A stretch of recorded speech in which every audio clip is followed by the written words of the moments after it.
It wasn't the searing pain of childbirth that nearly killed me. It was the man who held my hand through it all.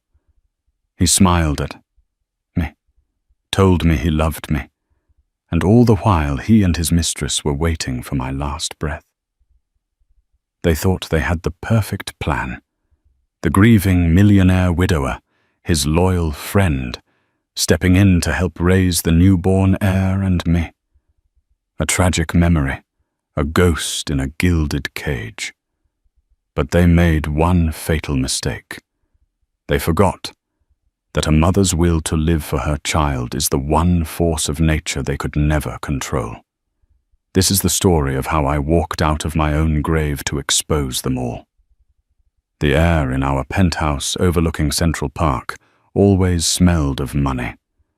Not the dusty scent of old bills, but the crisp, clean fragrance of fresh peonies delivered daily, the subtle leather of new Italian furniture, and the faint, almost imperceptible tang of Nathan's cologne.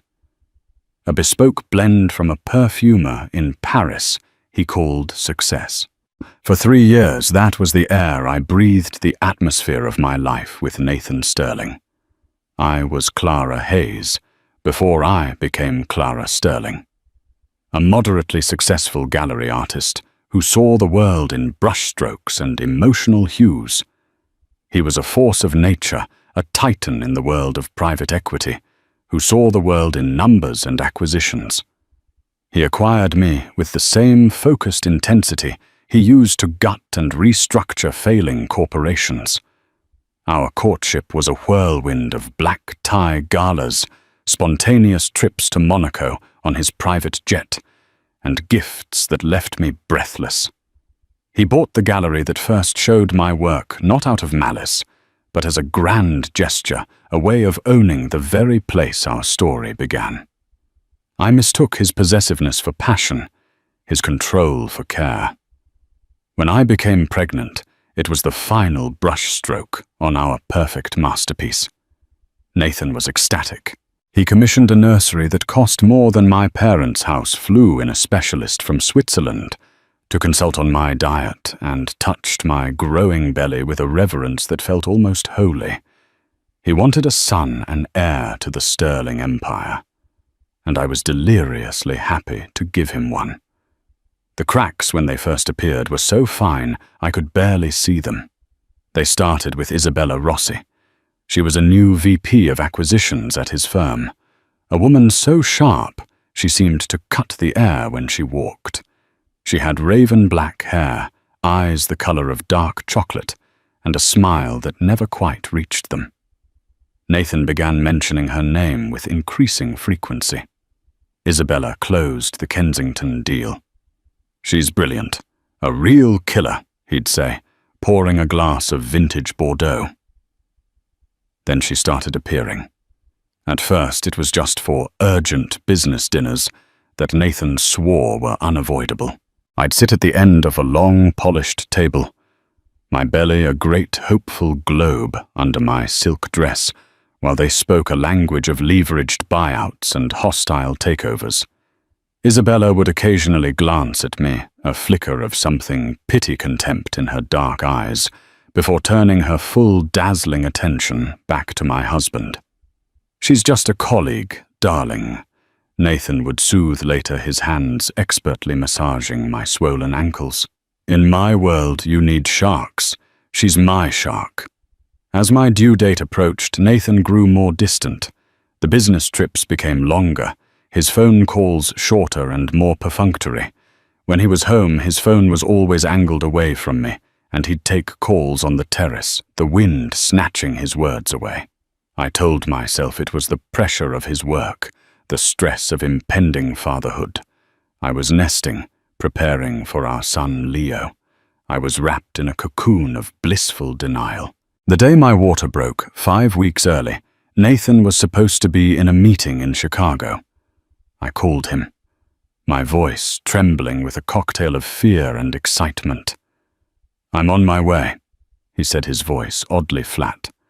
"I'll have the jet turned around. I'll be there in 3 hours. Just hold on." 3 hours felt like a lifetime. The contractions were coming hard and fast. My doctor, Dr. Albright, a man Nathan had insisted on the best, the most expensive in all of New York, met me at the exclusive maternity ward of St. Augustine's Medical Center. Nathan had booked the entire wing for privacy. When he finally swept into the room, he wasn't alone. Isabella Rossi was with him. She was dressed in a sleek, tailored black suit, looking completely out of place amidst the beeping machines and sterile blue of the hospital.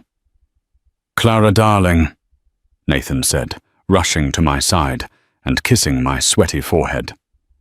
"Isabella was with me when you called. Her meeting in Chicago was cancelled, thank God. She insisted on coming to offer support. We're a team, after all." Isabella smiled, that cold, thin smile. "Anything for Nathan's family. We're all so excited for you, Clara." A wave of nausea completely separate from the labor pains washed over me. The way she said, "Nathan's family," as if she were already a part of it, sent a shard of ice through my heart. I looked at my husband, expecting him to see my discomfort, to ask her to leave. But he just smiled, his hand squeezing mine a little too tightly. His eyes fixed not on me, but on the monitor, tracking my contractions. The masterpiece was nearing completion, and the artist, it seemed, was no longer required.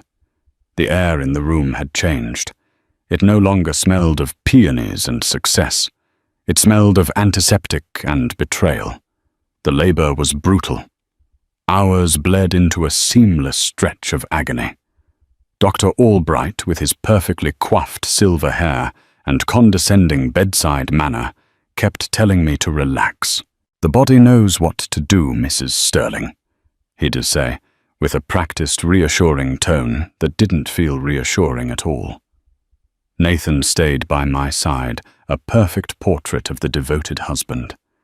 He wiped my brow, gave me ice chips, and whispered encouragement. But his eyes were vacant. He was performing a role, and I was the unwilling audience. Isabella was the director. She never left the room. She stood near the window, a silent, predatory sentinel in a power suit. She'd answer Nathan's phone, her voice a low, efficient murmur. "Mr. Sterling is unavailable. I'm handling his affairs." His affairs. The words hung in the air, thick and poisonous. At one point, delirious with pain, I looked at Nathan and begged, "Please, Nathan, can we just be alone? Just you and me." Isabella stepped forward before he could answer. "Clara, you're not thinking clearly. Nathan needs a clear head to make decisions for you.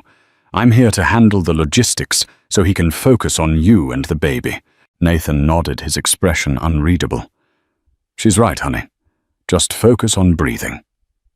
Decisions for me. Logistics."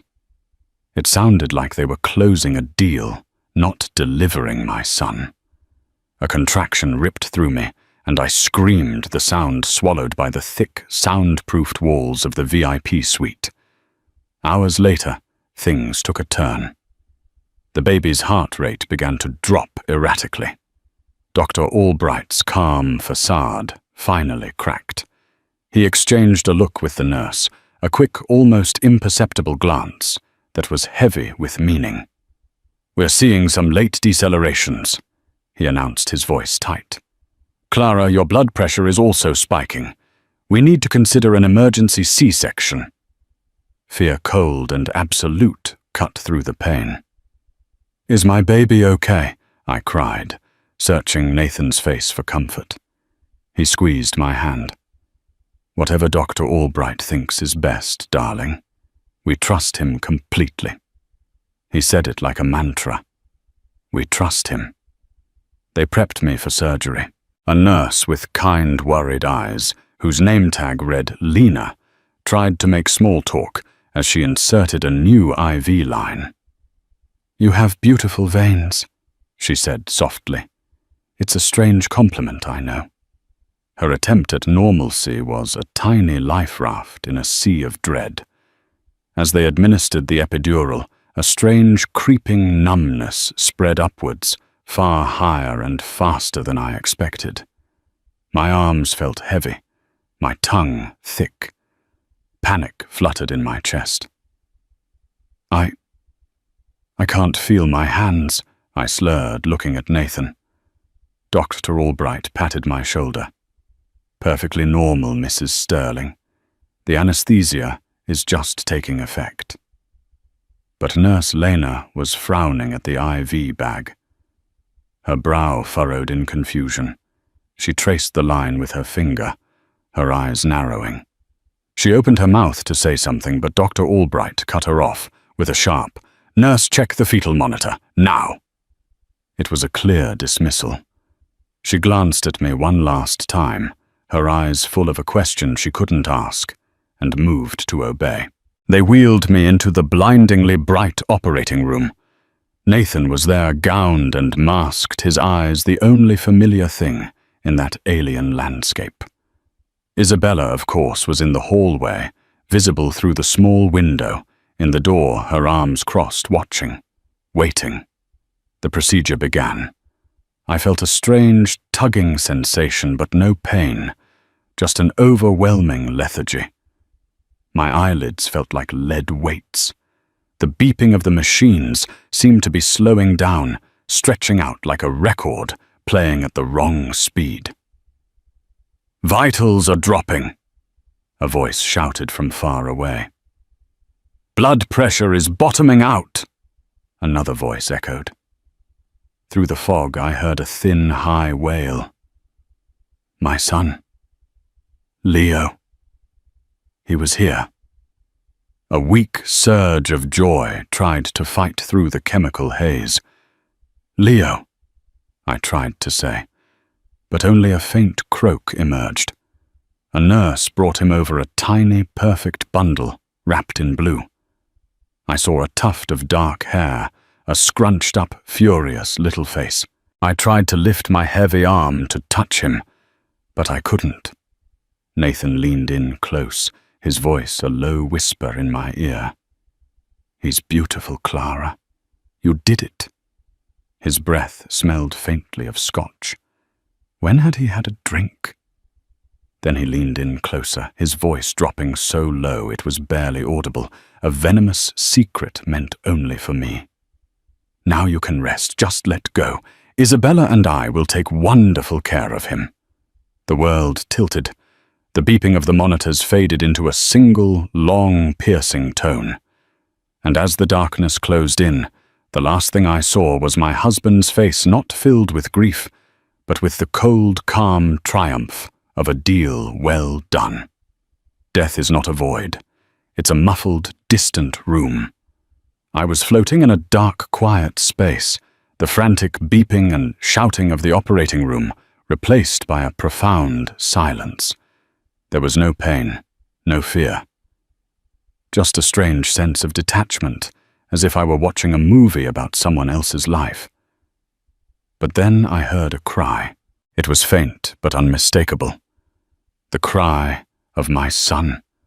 It was a tether, a thin silver thread pulling me back from the precipice. Leo. My mind clung to his name. Leo needs me. Slowly, other sounds filtered through. Snippets of conversation distorted as if heard through water. Unexplained cardiac event. That was Dr. Albright's voice, clinical and detached. Massive hemorrhage. Did everything we could. And then two voices clearer than the others, speaking just outside the door to my room. Nathan and Isabella. They must have thought I was gone, or at least so far under, I was as good as gone. "Is it done?" Isabella's voice was sharp, impatient. She flatlined on the table. "They're calling it an amniotic fluid embolism. Rare, tragic, impossible to predict." Nathan's voice was smooth rehearsed. He was already practicing his story. Albright played his part perfectly. The extra potassium in the magnesium drip, untraceable, just looks like a catastrophic electrolyte imbalance. My blood ran cold, a horrifying, icy realization that seeped into the very marrow of my bones. This wasn't a tragic accident. It was an execution. They had tried to murder me. The IV bag nurse Lena had frowned at. The overwhelming numbness, the sudden crash. It was all a plan. "And the boy?" Isabella asked. "He's healthy. A perfect heir," Nathan said, a note of pride in his voice. "He's in the NICU for observation standard for a premature birth. We'll have him home in a week." And her. They brought her back for now, but she's unstable. Albright says she's had significant oxygen deprivation. If she wakes up, and that's a big if, she'll likely have severe brain damage. She'll be a vegetable. We'll transfer her to a top-tier long-term care facility. We'll look like saints caring for the tragic broken wife. A vegetable. The word was a slap. They weren't just going to erase me. They were going to keep me alive as a prop in their sick play. A monument to Nathan's devotion. Isabella's voice was pure ice. "Make sure her signature is on the revised estate documents, the ones we had drawn up last month." "Already done," Nathan replied smugly. "I had her sign a stack of investment papers 2 weeks ago. She didn't even read them. She trusts me completely." His laugh was a low, ugly thing. "She signed over durable power of attorney to me, and made Isabella the boy's legal guardian in the event of her incapacitation. It's all locked up tight. The sterling fortune stays intact, and the succession is secure." The thread connecting me to Leo, my son, suddenly felt like a thick, unbreakable rope. It pulled me. It yanked me out of the peaceful darkness and back toward the pain, back toward the world where wolves wore the faces of the people I loved. A jolt, violent and electric, tore through my chest. I gasped a raw, ragged sound as the defibrillator paddles shocked me back to life. My eyes flew open. I was in a different room now, an ICU. Wires and tubes snaked from my body, tethering me to machines that beeped in a steady, life-affirming rhythm. Standing over me was Nurse Lena. Her face, which had been a mask of professional concern before, was now filled with a mixture of shock relief and deep suspicion. "Welcome back, Mrs. Sterling," she whispered, her eyes darting toward the door. "My God, we almost lost you." I tried to speak, to scream, to tell her everything. They tried to kill me. My husband, that woman. But my throat was raw from the intubation tube they'd just removed. All I could manage was a hoarse whisper, a single word. "Leo." Lena's expression softened. She squeezed my hand, her touch warm and real. "He's okay. He's a little fighter, just like his mom." She leaned in closer, her voice dropping so low I could barely hear it. "Doctor, Albright has been writing your chart. He's noting signs of cognitive impairment due to anoxia. He's building a narrative. But your eyes, you're lucid, I can see it. Whatever is happening here, Mrs. Sterling, you are not alone. But you must be clever. You must be very, very clever." The door opened, and Nathan walked in, his face arranged into a mask of deep concern and sorrow. Isabella was not with him. The director was sending her lead actor in alone. "Clara." "Oh, my love, you're awake," he cried, rushing to my bedside. He tried to take my hand, but I flinched, a small, involuntary movement. He pretended not to notice. "You gave us such a scare.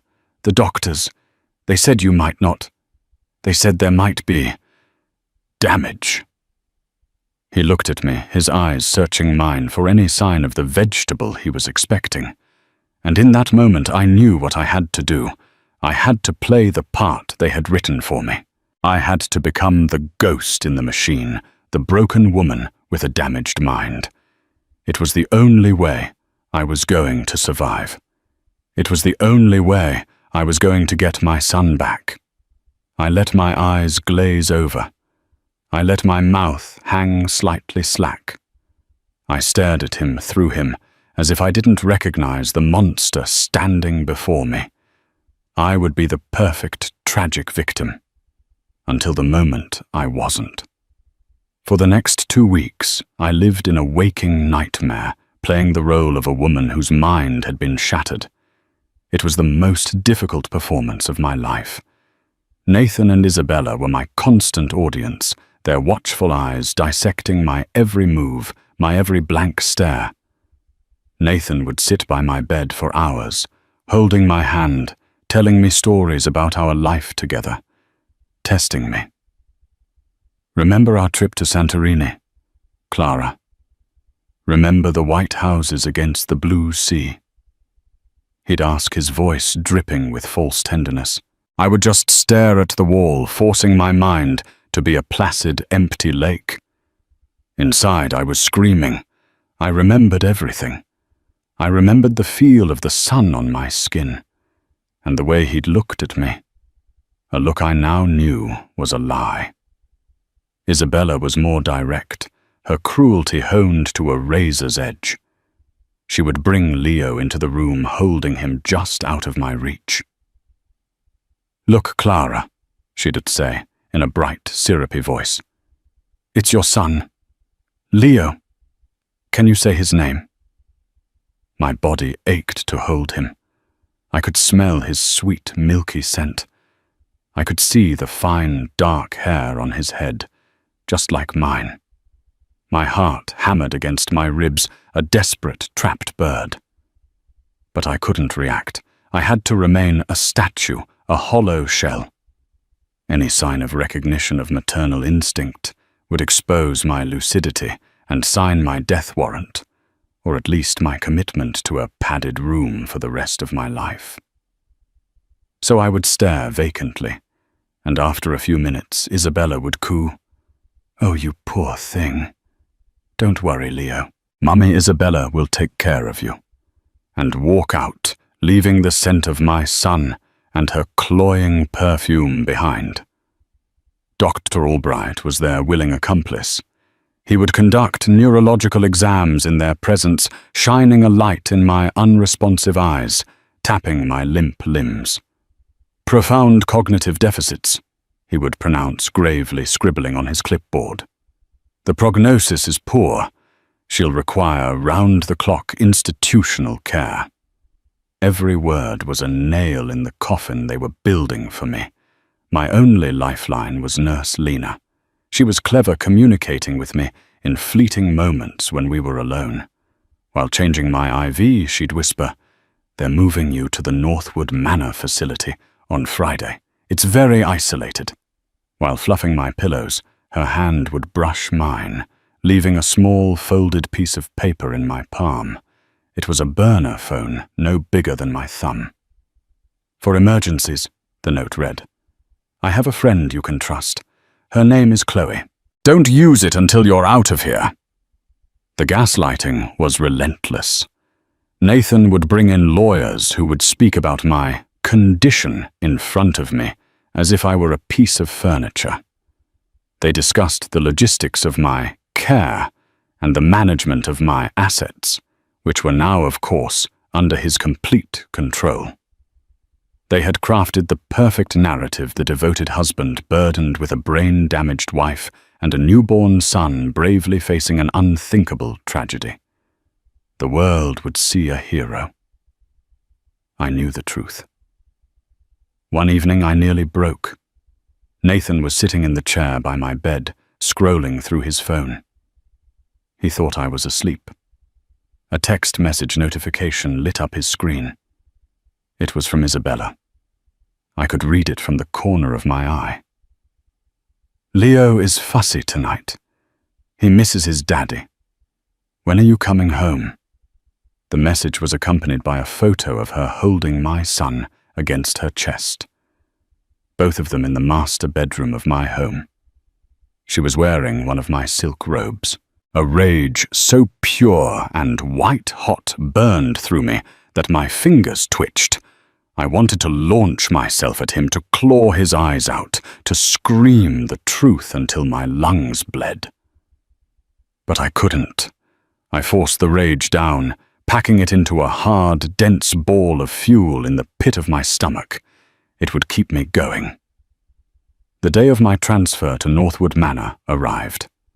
It was a cold, rainy morning. They dressed me like a doll, putting me in a wheelchair. As they pushed me down the hallway, I saw Nurse Lena at the nurse's station. She looked up and our eyes met for a fraction of a second. She gave me a tiny, almost imperceptible nod. It was a silent promise. You are not forgotten. Northwood Manor was exactly as I'd feared. A beautiful Gothic-style mansion set on acres of isolated woodland. It was less a care facility and more a luxurious prison. The staff were polite but firm, their smiles never reaching their eyes. They treated me with a gentle condescension, reserved for children and the insane. My room had a beautiful view of the manicured gardens, but the windows didn't open more than 2 inches. That first night, locked in my gilded cage, the full weight of my despair crashed down on me. They had won. They had my son, my home, my money, and my life. I was Clara Sterling, the tragic vegetable.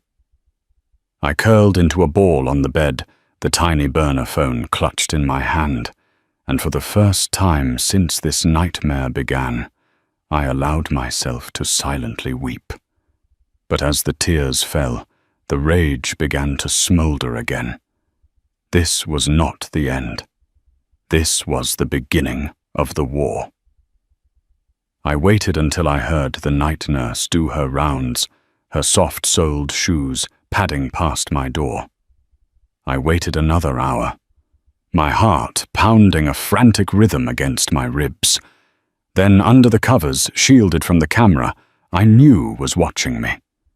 I turned on the tiny phone. I typed in the number Lena had given me. It rang twice before a sharp, intelligent voice answered. "This is Chloe." My voice was a rusty whisper, hoarse from disuse. "Chloe," I breathed. "My name is Clara Sterling. Lena Petrova told me to call you. My husband is trying to destroy me.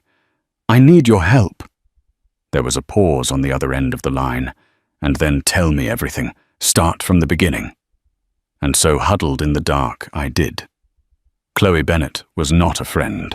She was a weapon. She was a former investigative journalist turned high-powered attorney who specialized in cases against the rich and powerful. Lena, it turned out, had once been a key witness in a medical malpractice case Chloe had won, and the two had maintained a bond of mutual respect. Chloe listened to my entire story without interruption, her silence punctuated only by the occasional "go on" or "and then what?"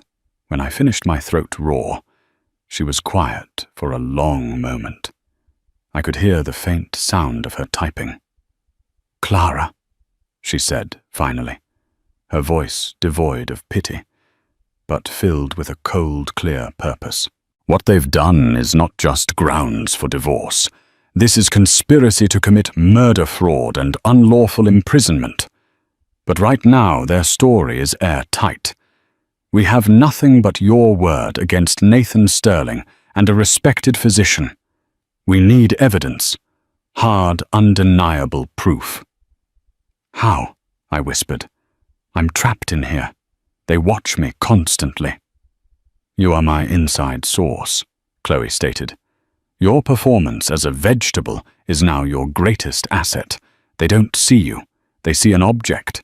They will get careless. You will watch, you will listen, and you will remember everything. I, in the meantime, will start digging from the outside. I'm hiring a private investigator, Daniel Carter. He's the best. He finds things people think are buried forever. Our strategy was set. Over the next few weeks, I became the most observant piece of furniture in Northwood Manor. I learned the staff's schedules. I noted which nurses were sympathetic and which were cold. I learned to feign sleep while absorbing every word of every conversation. Nathan's visits became less frequent. He was busy playing the part of the grieving husband and doting single father for the world. He'd come once a week, sit by my bed, and talk on his phone conducting business with the casual arrogance of a man who believes he is completely unobserved. It was on one of these visits that I got my first real piece of leverage. He was on a call with his wealth manager. Yes, the transfer of the main portfolio from Clara's name is complete, he said, tapping his pen on the bedside table. The power of attorney held up perfectly. No flags. Albright's medical declaration was ironclad.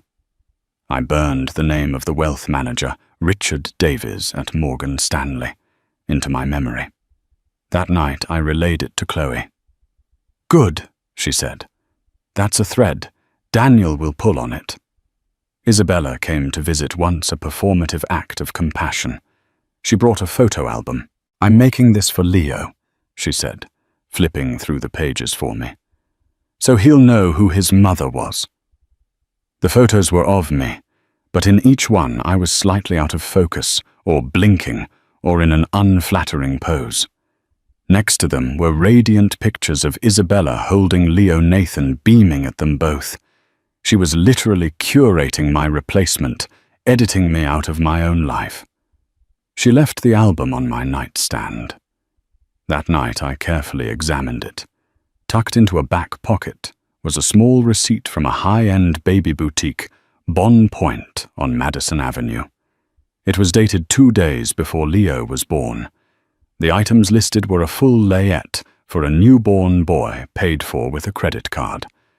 An American Express Centurion card. I memorized the last 4 digits.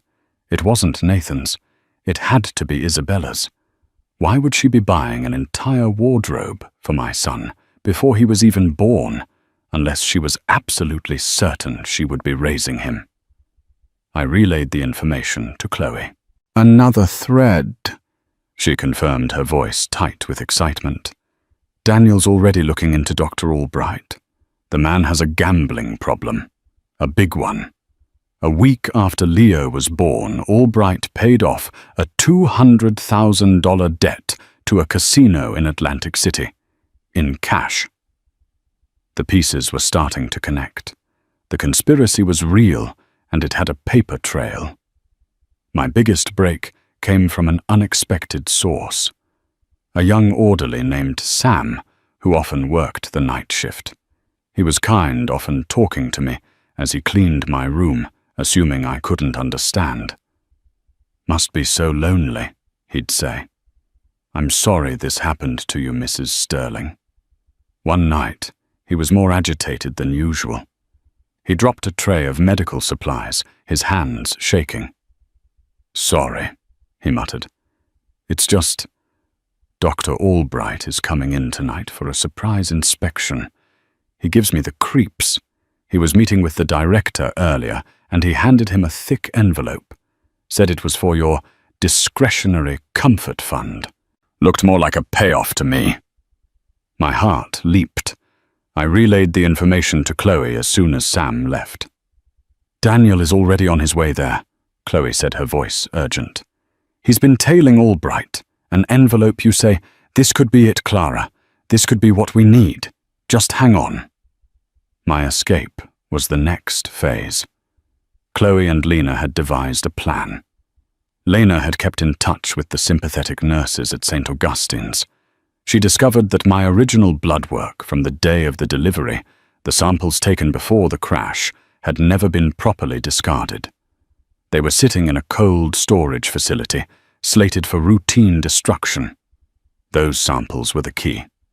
If they could be tested, they might show the absence of any pre-existing condition and more importantly, provide a baseline to prove a foreign substance was introduced later.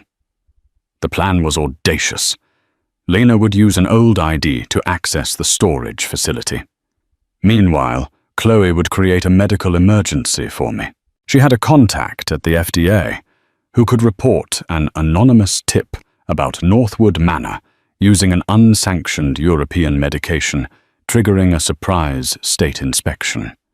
In the ensuing chaos, Sam, the orderly whom Chloe had Daniel approach and convince to help with the promise of protection and a hefty reward, would wheel me out during a shift change, claiming I was having a seizure and needed to be transported to the nearest hospital.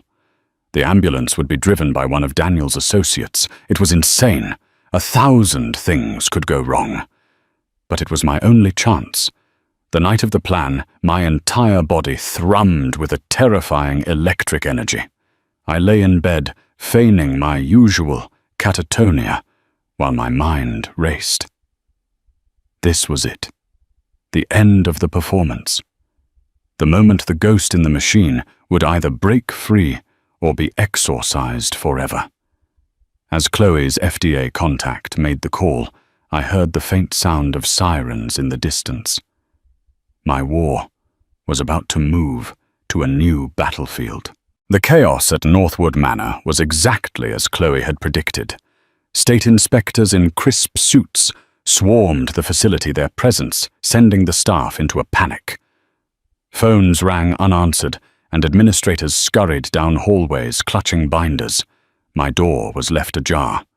At precisely 2:17 a.m., Sam the orderly burst into my room, his face pale with sweat, but his eyes determined. "It's time, Mrs. Sterling," he whispered, his voice shaking. He helped me into the wheelchair and covered me with a blanket. As he pushed me down the service corridor, he began to shout. "Code Blue Room 212. Patient is seizing. We need a transport to St. Jude's Emergency now." It was a brilliant diversion. No one questioned the need to get a seizing patient out of the facility during a state inspection. It was one less problem for them to deal with. We bypassed the chaos at the front and went out through a rear emergency exit. The cold night air hit my face, the first fresh air I had felt in months.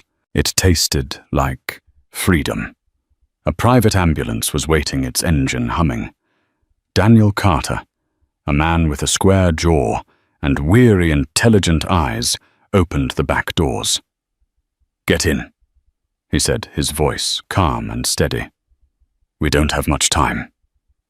As the ambulance pulled away, leaving Northwood Manor behind, I finally let out the breath I felt like I had been holding for months. I wasn't a patient anymore. I was a fugitive. And I was finally on the offensive. Daniel drove us to a secure location, a nondescript corporate apartment Chloe kept for clients. For the first time, I met my legal team in person. Chloe Bennett was even more formidable than she sounded on the phone, with fiery red hair and an aura of absolute command. "Welcome back to the world, Clara," she said, handing me a cup of tea. "Now let's burn it all down." The next 48 hours were a blur of activity. Lena had successfully retrieved my original blood samples from the hospital storage. Chloe had them sent to a trusted independent lab in Boston, along with the detailed notes Lena had taken on the medications administered to me during labor. Daniel laid out the fruits of his investigation on the apartment's large dining table. It was a web of deceit meticulously documented. There were photos of Dr. Albright meeting with a known loan shark, bank records showing the $200,000 cash deposit into his accounts funneled through a shell corporation owned by Nathan. There were phone records showing hundreds of calls between Nathan and Albright in the weeks leading up to my delivery, and even more shockingly, between Albright and Isabella. The receipt I'd found from the baby boutique was the key to unlocking Isabella's involvement. Using the last 4 digits of the credit card, Daniel had a contact at American Express pull her statements. They revealed a pattern of incriminating purchases, consultations with a top family law attorney specializing in custodial rights of non-biological parents, payments to a PI of her own to tail me in the months before my pregnancy, and most damningly a wire transfer of $50,000 to Dr. Albright's offshore account, labeled consulting fee, dated the day after I was admitted to Northwood. She wasn't just the mistress, Daniel explained, pointing to the statements. She was a driving force. Nathan has the money, but Isabella has the nerve. She was making sure all the pieces were in place. The final piece of the puzzle came from the lab in Boston. The results were conclusive. My original blood work was perfectly normal. But an analysis of the IV bags Lena had managed to discreetly swap out and save from the delivery room showed trace amounts of a beta blocker that, when combined with the magnesium sulfate commonly used for pre-eclampsia and a hidden dose of potassium chloride, would create a cascading effect. It would induce cardiac arrest while making it look like a natural medical crisis. It was a nearly perfect medically induced murder. "They never expected you to live," Chloe said, her eyes blazing with fury. "And they certainly never expected you to be lucid. Their whole plan depended on you being a ghost or a vegetable." Armed with an arsenal of evidence, Chloe made her move. She didn't go to the police first. That would be too simple, and it would allow Nathan to use his wealth and influence to spin the story. Instead, she went for the jugular. She scheduled a meeting, not with Nathan, but with the entire board of directors of Sterling Equity, as well as with Beatrice Sterling, Nathan's formidable, iron-willed mother, who sat on the board and controlled the family's original fortune. The meeting was ostensibly to discuss a hostile takeover bid by a new client. When Chloe and I walked into that boardroom, the shock was seismic. The men in their $1,000 suits stared as if they'd seen a ghost. Nathan, who was standing at the head of the table, turned the color of ash. His eyes locked on mine, and for the first time I saw not arrogance or contempt, but pure, unadulterated fear. Beatrice Sterling.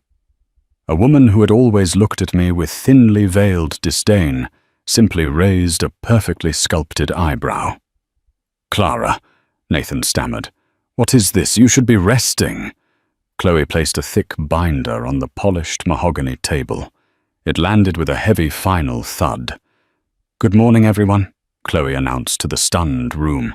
"My client, Clara Sterling, is feeling much better, and she has a few things she'd like to discuss regarding the management style of your CEO." I stood tall, looked my husband directly in the eye, and began to speak. The ghost had found her voice. The boardroom on the 80th floor of the Sterling Equity building was a shrine to power. A vast, polished mahogany table reflected the glittering Manhattan skyline like a dark, still lake. Seated around it were the titans of Nathan's world, stoic private bankers, ruthless corporate lawyers, and legacy investors, all men who measured life in quarterly earnings and market dominance. At the head of the table sat Nathan, my husband, the king, in his court. He was mid-anecdote, a charming story about a hostile takeover, and the room was filled with the low rumble of appreciative laughter. He was radiant with confidence, a man who had never known a door he couldn't open or a problem he couldn't buy his way out of. Standing sentinel behind him was his mother, Beatrice Sterling. Her presence was more than ceremonial. She was the matriarch, the keeper of the family dynasty, and her approval was the bedrock upon which Nathan's empire was built. It was into this fortress of masculine self-assurance that Chloe Bennett and I walked. The heavy glass doors hissed open, and the laughter died in an instant, replaced by a wave of stunned, absolute silence. Every head turned. The board members and more stared, their expressions a mixture of confusion and shock, as if a ghost had just materialized from the ethereal plane of memory into their tangible world of stock prices and leveraged buyouts. I felt a tremor of fear run through me, a primal instinct to flee from the predators whose den I had just entered. But I quenched it with the cold, hard fuel of my rage. I focused on Nathan. His smile froze, then melted from his face, leaving behind a slack-jawed mask of disbelief. The color drained from his skin, leaving him looking ashen and frail under the expensive track lighting. His eyes, the same eyes that had watched me with feigned love as his plan unfolded, were now wide with pure, unadulterated fear. It was Beatrice, however, whose reaction was most telling. She didn't gasp or startle. Her back stiffened, her perfectly sculpted eyebrow rose a fraction of an inch, and her gaze, sharp and analytical, swept over me, then to Chloe, then back to me. She was not seeing a tragedy. She was sensing a threat. "Clara." Nathan finally stammered, finding his voice. It was thin, reedy, stripped of its usual commanding timbre. "What is this? What are you doing here? You should be at Northwood resting." His use of my prison's name was a mistake. It stoked my fire. I took a step forward, my heels clicking with deliberate purpose on the marble floor. I let the silence stretch, forcing them all to look at me, to truly see me not as the docile artist, not as the tragic invalid, but as the architect of their downfall. "I'm done resting, Nathan," I said, my voice calm and clear, carrying to every corner of the room. "For the last several months, you have told a story of a devoted husband and a terrible tragedy. It was a very compelling story, but every story has an ending, and today I'm here to tell you the truth." Chloe stepped forward, her presence radiating a chilling competence. She placed a thick, heavy binder on the polished table. It landed with a definitive thud that seemed to shake the very foundation of the room. "Good morning, everyone," Chloe announced, her voice cutting through the tension like a scalpel. "My client, Clara Sterling, is, as you can see, no longer incapacitated. We are here today to discuss a series of fraudulent activities, criminal conspiracies, and the attempted murder of my client, all orchestrated by your CEO, Mr. Sterling, and his associate, Ms. Isabella Rossi." A wave of frantic murmurs erupted. Nathan shot to his feet, his chair scraping violently against the floor. "This is preposterous. An outrage. My wife has clearly been manipulated by this ambulance-chasing lawyer. She's delusional, suffering from the trauma of her medical ordeal. Was it my delusion that caused you to pay Dr. Albright $200,000 in cash funneled through a shell corporation the day after I was institutionalized?" I asked, my eyes locked on his. I saw a flicker of panic in his gaze. Chloe didn't wait for his answer. She began her presentation with methodical precision, the ultimate professional dismantling a life of lies. She started with the financials, the language these men understood best. On the large screen at the end of the room, she projected bank statements, wire transfers, and offshore account records. The evidence of the payoffs to Dr. Albright was irrefutable, a clear and flagrant misuse of corporate funds for a sinister purpose. The board members leaned forward, their faces grim. This was no longer a family drama. It was a breach of fiduciary duty, a stain on the company. Next, Chloe layered on the conspiracy. Phone records appeared on the screen, a dense web of calls between Nathan and Albright, and more damningly between Isabella and Albright. "You'll notice," Chloe pointed out coolly, "a flurry of calls in the 72 hours leading up to Mrs. Sterling's emergency delivery. Far more than one would expect between a CEO's associate and his wife's obstetrician." She then displayed Isabella's credit card statements, highlighting the purchases, the extensive baby wardrobe bought before Leo was born, the consultations with custodial lawyers, the payment to a private investigator to follow me. Ms. Rossi wasn't preparing to be a supportive friend, Chloe stated. She was preparing for a hostile takeover of my client's life. It was Beatrice who spoke next, her voice like cracking ice. Nathaniel, she said, using his full name, something she only did in moments of extreme displeasure. Explain the payment to Ms. Rossi's private investigator from the corporate expense account. Nathan stammered. It was corporate security, a precaution. But the lie was weak, pathetic, and everyone in the room knew it.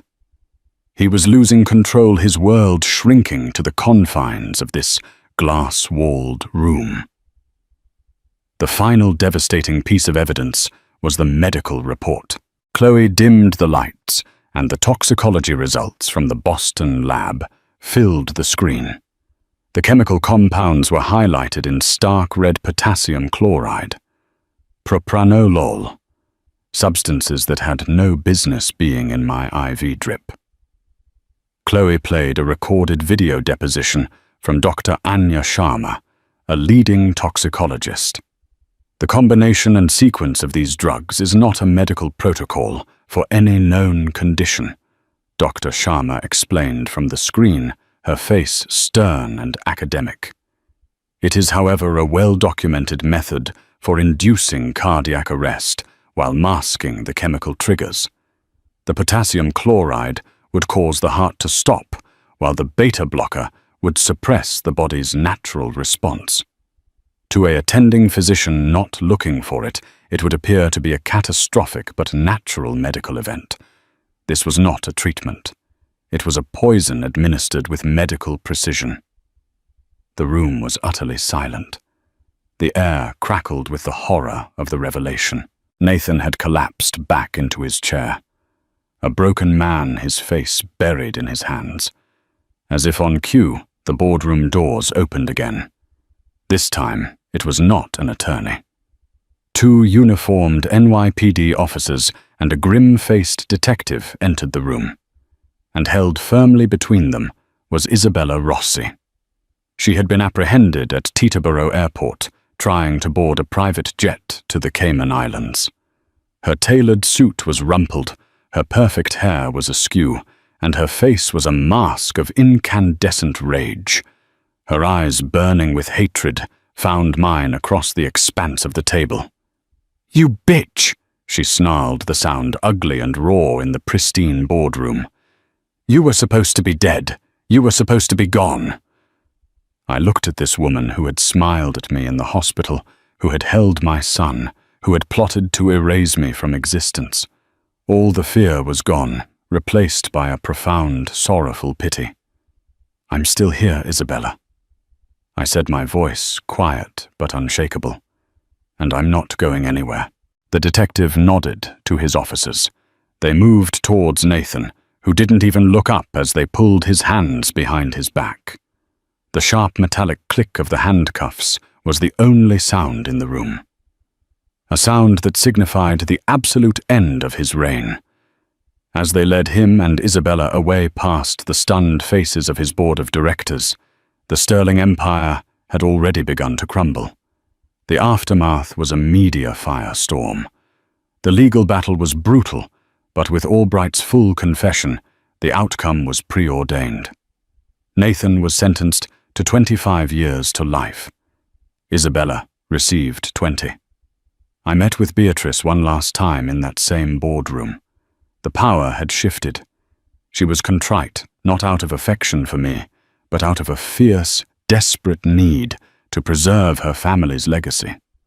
She signed over all of my former assets, now tripled in value as part of a settlement to avoid further civil suits. She established an ironclad, untouchable trust for Leo, ensuring his future was secure from the stain of his father. "My son is a fool," she said, her voice devoid of emotion. He let avarice and a common woman destroy what took my family a century to build. There was no apology, but in her eyes I saw a flicker of respect. I had done what she could not. I had purged the weakness from her lineage. I never set foot in the penthouse again. I sold it along with everything in it, exorcising the ghosts of that gilded cage. With the proceeds and with the fortune I had reclaimed, I bought a sprawling stone house in the Hudson Valley, a place with old trees and vast windows that flooded every room with natural light. I built a new art studio overlooking a garden. The first time I held Leo in my arms in our new home, the silence was not one of fear, but of peace. The war was over. The lies were silenced.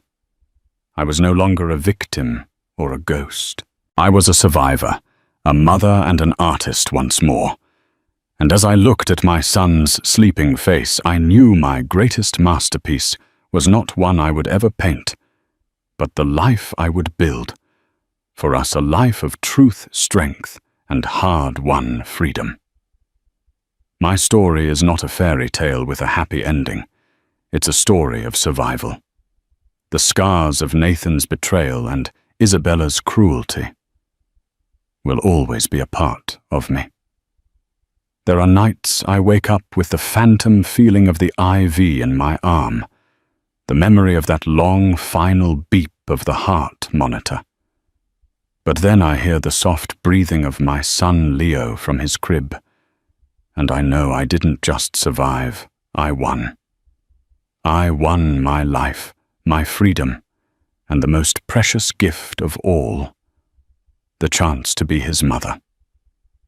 This story is a testament to the fact that even when you are trapped in the darkest of places, gaslit, isolated, and stripped of everything you hold dear, there is a core of strength within you that can never be extinguished.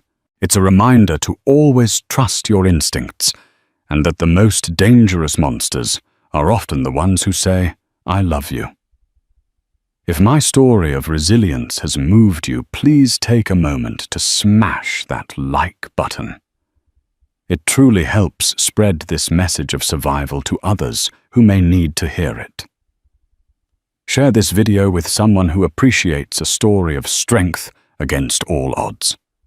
And most importantly, hit that subscribe button and ring the notification bell so you don't miss our next real-life story. What was the most shocking twist for you?